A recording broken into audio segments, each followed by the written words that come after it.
Hello hello साथीहरू नमस्ते welcome back to my channel र आज फेरि म आइसकेको छु न्यू भिडियो लिएर। यो चाहिँ हामी बिहानको भिडियो हो। नानीहरू उठेर पनि यहाँ खेल्दै रहेछ नानीहरू चाहिँ।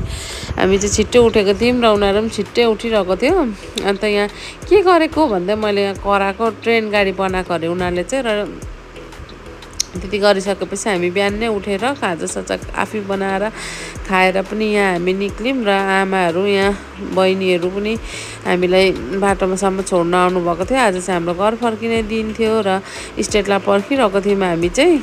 र स्टेट पनि आयो र हामी घर पनि आयौँ। मैले बिचको भिडियो चाहिँ गर्नु पाइनँ। र आइपुगेपछि चाहिँ हामी यहाँ खानासाना खाएर बेलुका भइसकेको थियो, 4 बज्न आँटेको थियो। र मेरो नानीहरू चाहिँ फुटबल खेल्नु जानुको लागि रेडी हुँदै थियो। उनीहरूलाई चाहिँ अहिले केही गर्नु पर्दैन, सबै आफै गर्छ। लुगाहरू लाउनुदेखि लिएर होइन, जुत्ताहरू सबै आफ्नो मच्चाहरू ठिक ठिक ठाउँमा उनीहरूले राख्छ। र यहाँ निकालिदिनु पनि पर्दैन, लगेर राखिदिनु पनि पर्दैन, आफै लगेर राख्छ, आफै निकालेर लाउँछ। र मच्चाहरू टकटक उनीहरूले मिलाएर जुत्तामा हालेर राख्छ। र बेला बेला चाहिँ म निकालेर धोइदिन्छु। र उनीहरू चाहिँ उसको बाबालाई पर्खिरहेको थियो र उसको बाबा पनि आउनुभयो। सधैँ बाबासँगै जान्छ उनीहरू चाहिँ ग्राउन्डमा।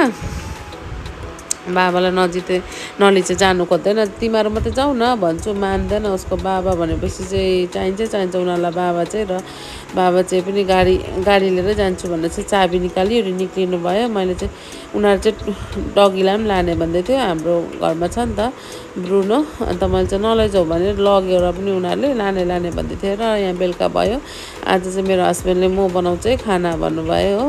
अन्त यहाँ चाहिँ चिकन अन्त सिमरायो साग थियो र मजाले बनाउनु पनि हेर्नु हेर्दा पनि खाउँ लाग्ने टाइपको।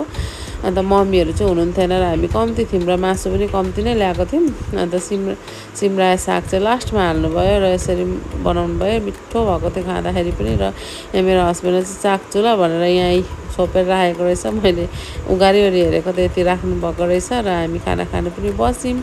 र यो चाहिँ काँक्रा हाम्रो बारीकै हो, काँक्रा पनि काट्यौँ, खोर्सानी पनि बारीकै। अहिले काँक्रा खोर्सानी भेन्डीको सिजन हो नि त, भइरहेको छ। अन्त यहाँ सरस्वती म अन्त मेरो हस्बेन्ड चाहिँ बस्यौँ। सरस्वतीले पनि दामी भयो आज, दादाले बनाएको भन्दै उसको दाजुलाई फुर्काइरहेको थियो।